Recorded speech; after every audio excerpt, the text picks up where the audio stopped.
बातमीपत्रात आपलं स्वागत। आता बातम्या पाहू विस्तारानं। मागील वर्षीच्या ऊस बिलातील 400 रुपये फरक आणि या गळीत हंगामातील ऊसाला 3500 रुपये एकरकमी दर द्यावा या प्रमुख मागणीसाठी स्वाभिमानी शेतकरी संघटना आज रस्त्यावर उतरली। माजी खासदार राजू शेट्टी यांच्या नेतृत्वाखाली हातकणंगले, पेठवडगाव आणि तावडे हॉटेलसह जिल्ह्यात अनेक ठिकाणी चक्काजाम आंदोलन करण्यात आलं।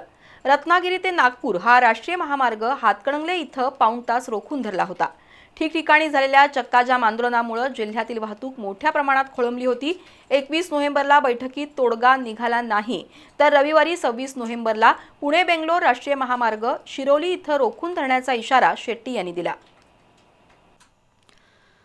मागील वर्षाच्या ऊस बिलातील 400 रुपयांचा फरक द्यावा आणि सध्याच्या गळीत हंगामातील ऊसाला 3500 रुपये एकरकमी द्यावेत यासह अन्य मागण्यांसाठी माजी खासदार राजू शेट्टी यांच्या नेतृत्वाखाली स्वाभिमानी शेतकरी संघटनेचं ऊसतोड बंद आंदोलन सुरू आहे।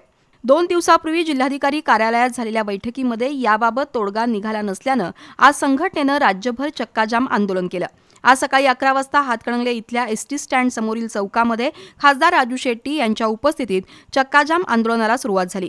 कार्यकर्त्यांनी जोरदार घोषणाबाजी करत पेठवडगाव, सांगली, कोल्हापूरकडे जाणाऱ्या चौकात ठिय्या मारला।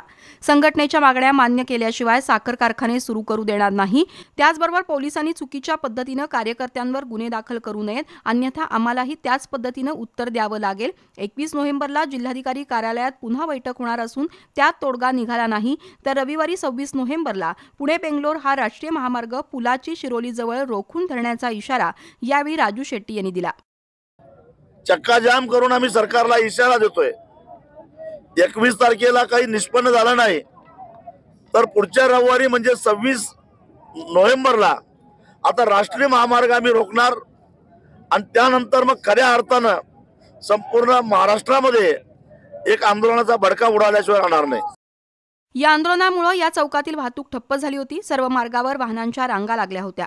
जिल्हाध्यक्ष वैभव कांबळे, तालुकाध्यक्ष Appa Edke, advocate Sandeep Chougule, advocate Suresh Patil, advocate Sudhir Patil, Abhay Vanwade, Dhulappa Pujari, Sandeep Karande, Arun Magdum, Ajit देवमोरे, बाळगोंडा Patil, Rajesh Patil, उदय पाटील यांच्यासह स्वाभिमानी शेतकरी संघटनेचे कार्यकर्ते आंदोलनात सहभागी झाले होते। दरम्यान स्वाभिमानी शेतकरी संघटनेच्या वतीनं नृसिंहवाडी शिरोळ मार्गावर चक्काजाम आंदोलन करण्यात आलं। माजी खासदार राजू शेट्टी यांच्या घराला घेराव घालण्याची भाषा करणाऱ्यांना जशास तसं उत्तर देऊ असा इशारा संघटनेचे जिल्हा उपाध्यक्ष सचिन शिंदे यांनी दिला।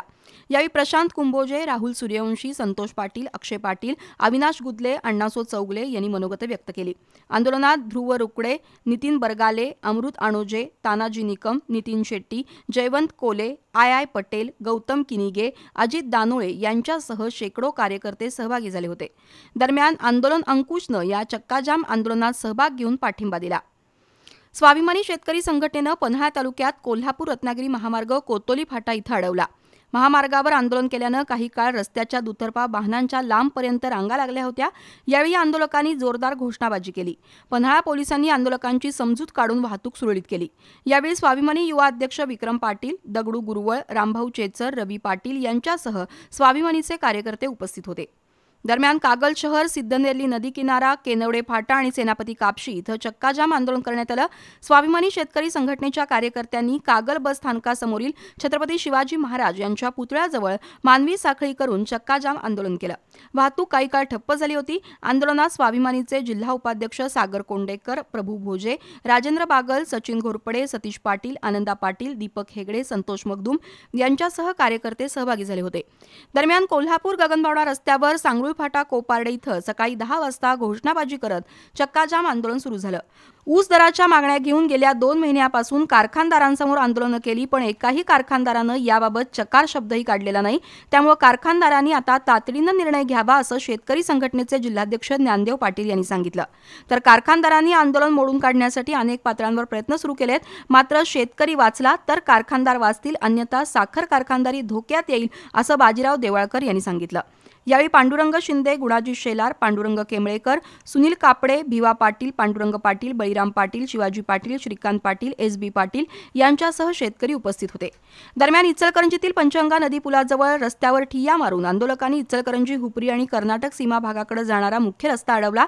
या चक्काजाम आंदोलनावेळी कार्यकर्त्यांनी जोरदार घोषणाबाजी केली. संघटनेचे शहराध्यक्ष विकास चौगुले, अप्पा पाटील, विश्वास बालीघाटी यांच्यासह प्रमुख पदाधिकाऱ्यांनी तीव्र भावना व्यक्त केल्या. यावेळी आंदोलकांना बाजूला करण्यावरून आंदोलक आणि पोलिसांमध्ये शाब्दिक वादही झाला. सुमारे तासाभराच्या या आंदोलनामुळे दोन्ही बाजूला वाहनांच्या मोठ्या रांगा लागल्या होत्या. या आंदोलनात संघटनेचे बसगोंडा बिरादार अण्णासाहेब शहापुरे, अशोक मगदूम, बाळगोंडा पाटील, सतीश मगदूम, संजय मालगावे, बाबासो मालगावे, प्रशांत कुगे, रोहन बोरगावे, महम्मद मुजाबर, शुभम नाईक, दशरथ पाटील यांच्यासह संघटनेचे पदाधिकारी, कार्यकर्ते आणि ऊस उत्पादक शेतकरी सहभागी झाले होते. अखेर गावभाग पोलिसांनी 16 आंदोलकांना ताब्यात घेऊन नंतर सोडून दिलं. देवगड, निपाणी आणि कोल्हापूर गारगोटी राज्यमार्गावर मुदाळ तिट्टा इथं सुमारे 2 तास चक्काजाम आंदोलन करण्यात आलं. त्यामुळे वाहतुकीची मोठी कोंडी झाली होती. वाहनांच्या लांबच लांब रांगा लागल्या होत्या. शेतकऱ्यांच्या मागण्या मान्य केल्या नाही तर पुढील टप्प्यात आंदोलन उग्र करण्याचा इशारा स्वाभिमानी शेतकरी संघटनेचे जिल्हा युवा अध्यक्ष अजित पवार यांनी दिला. यावेळी आंदोलकांनी जोरदार घोषणाबाजी केली. यावेळी डॉक्टर बाळासो पाटील, संतोष बुटाले यांनी मनोगत व्यक्त केली. एका महिलेनं या आंदोलनाला पाठिंबा देत रोख रक्कम दिली. माझा शेतकरी जगला पाहिजे या भावनेनं तब्बल 2 तास ती महिला रस्त्यावर बसून होती. आंदोलनासाठी अशोक पाटील, आनंदा घारे, पांडुरंग जरग, संजय देसाई, भागोजी कांबळे यांच्यासह राधानगरी, भुदरगड, कागल आणि करवीर तालुक्यातील स्वाभिमानी शेतकरी संघटनेचे कार्यकर्ते, शेतकरी सहभागी होते. पन्हाळा तालुक्यातील कोडोली इथंही चक्काजाम आंदोलन करण्यात आलं. आंदोलनामुळे कोडोली परिसरात लांबच लांब रांगा लागल्या होत्या. अजित पाटील, दीपक पाटील, उमेश पाटील, शरद शेळके यांच्यासह शेतकरी यावेळी उपस्थित होते. दरम्यान पन्हाळा आणि गगनबावडा तालुक्यात स्वाभिमानीनं चक्काजाम आंदोलन केलं. शेतकऱ्यांच्या टाळूवरचं लोणी खाणाऱ्या कारखानदारांना आता सोडणार नाही असा इशारा अशोक जाधव यांनी दिलाय. आंदोलनात ज्ञानदेव पाटील, डॉक्टर BM पाटील, भिवा पाटील, राजू पवार, बबन खाटांगळेकर यांच्यासह शेतकरी सहभागी झाले होते. रघुनाथदादा पाटील प्रणित शेतकरी संघटनेनं सुद्धा या चक्काजाम आंदोलनात सहभाग नोंदवला. कसबा बावडा शिये मार्गावर संघटनेच्या कार्यकर्त्यांनी जोरदार घोषणाबाजी करत सुमारे 2 तास रास्ता रोको आंदोलन केलं. त्यामुळे रस्त्याच्या दोन्ही बाजूला वाहनांच्या प्रचंड रांगा लागल्या होत्या. यावेळी शिये इथल्या महादेव गुरव यांच्या शेतामध्ये ऊस तोडणी सुरू असल्याचं समजल्यामुळे कार्यकर्त्यांनी तिकडे धाव घेऊन ही ऊस तोडणी बंद पाडली. रास्ता रोको आंदोलनात अॅडव्होकेट माणिक शिंदे, विक्रम पाटील, उत्तम पाटील, बाबा गोसावी, सुरेश सुतार, पांडुरंग मगदूम, शिवाजीराव चव्हाण यांच्यासह कार्यकर्त्यांनी सहभाग नोंदवला.